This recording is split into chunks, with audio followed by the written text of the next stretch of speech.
Hey guys, welcome to a brand new video to the channel and welcome to crafting's version of the double XP money making methods. Now, I'm really surprised it's took me this long to actually do this one for crafting because it's probably the one I expect to rise the most on the eve of like a double XP being announced.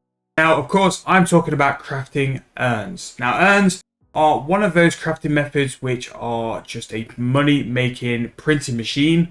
They always are so consistently one of the best ways to make money with crafting.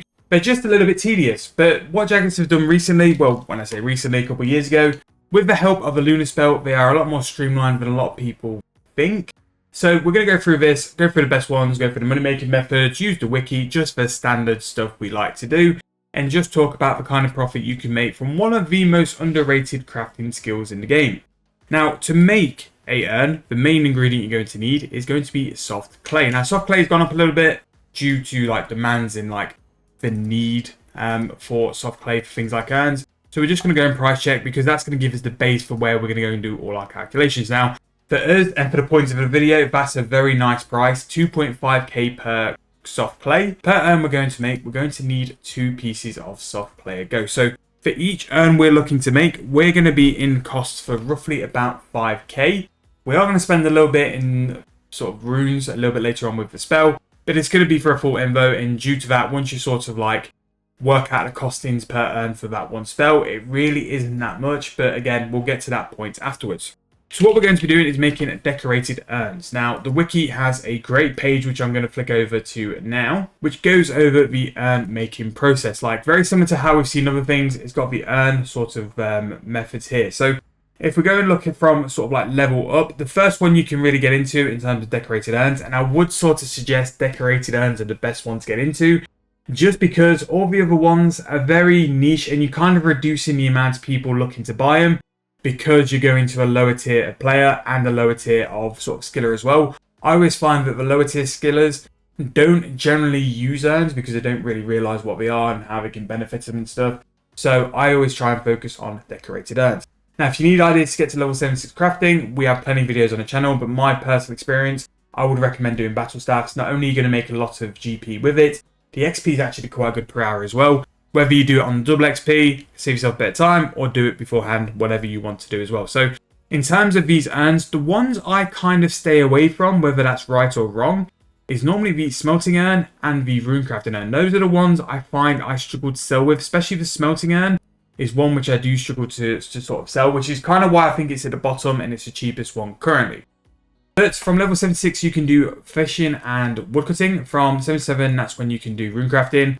Mining is 78, hunter 79, smelting 80, cooking is 81, divination 82, and then finally farming at 84. So the good thing is that because they're all in demand, like woodcutting at level 76 outperforms farming at level 84. So you don't actually need to have 84 before doing the best one. The lower ones can make more money.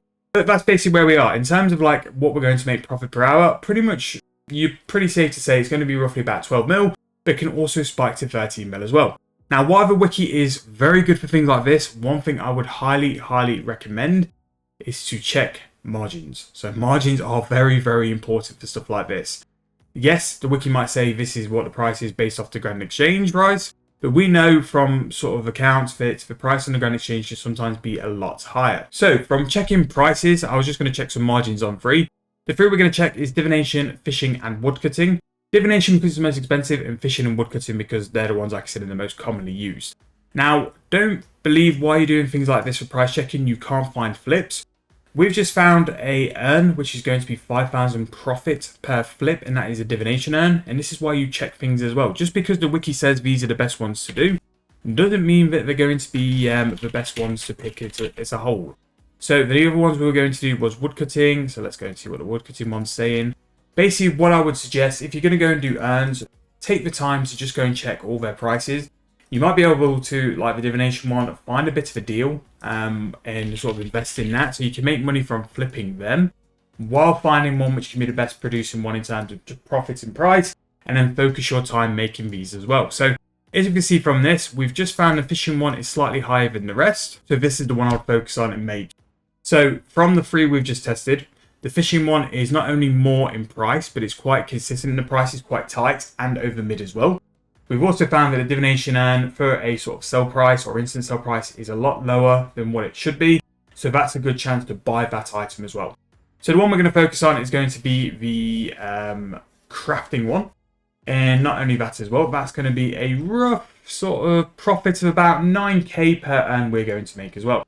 In terms of making urns, you don't really need too much. We're going to be doing it on a portable crafter to actually make the urn itself. We're going to go to Fort Free and go and get crafting as well. So this is the bit where we kind of talk through the method and stuff. So because we're using a porter, if you have access to a Brooch of the Gods, this will give you some bonus and will work towards like helping you to get more of them as well. The porter will come into effect and create extra unfired urns as well. So the annoying thing about sort of making urns, which I think puts a lot of people off actually making urns, is that it's not just a one-step process. It's very similar to like how for Herbalore you have to make the unfinished potions and then turn the unfinished potions into actual potions. So what we're going to do is use a portable crafter. So again, if you're going to do this method, World 84 is advised. And we'll just extend this as well. And I just need to go to Manlike Copper Pot and get some soft clay. So you want a full invert of soft clay in your imbo. And then what you want to do is configure your porter and then click it to clay crafting. So that means you don't have to right click. You can just one click for crafting porter and then you can go to form clay. Now you can form the clay and you can also fire the clay on the porter, but we have a better method for firing the clay. So we're going to go to fishing urns. You want to make sure it's decorated. And you're going to mold. So this is the first process of making urns. First, you've got to mold them, and then you've got to fire them. So what I would advise is basically buy the amount of clay you want to do, then the amount of urns you want to get, and just do all the molding in one stint. Do all the way through.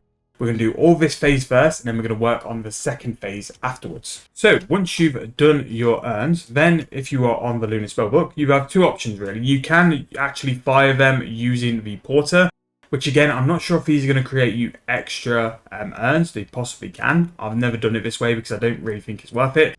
But you can fire the urns this way, and as you can see, it's going to like do it in a stage as well. So you can do that all on a porter, and as you can see, once you fire the urns, that's when you can then sell them for that price.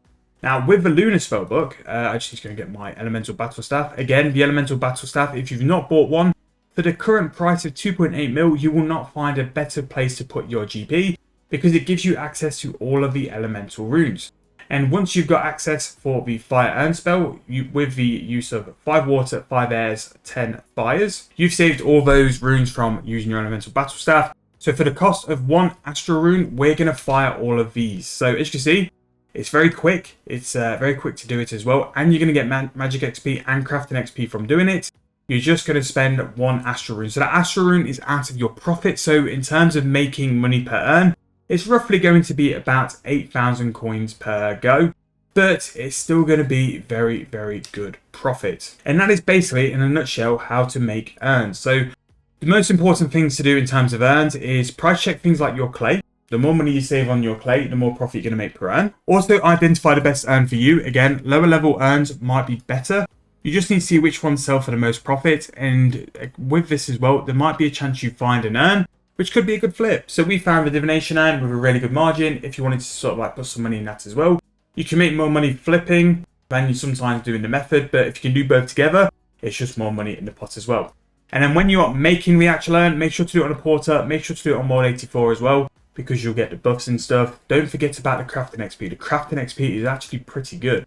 You're roughly going to get about 247k crafting XP per hour.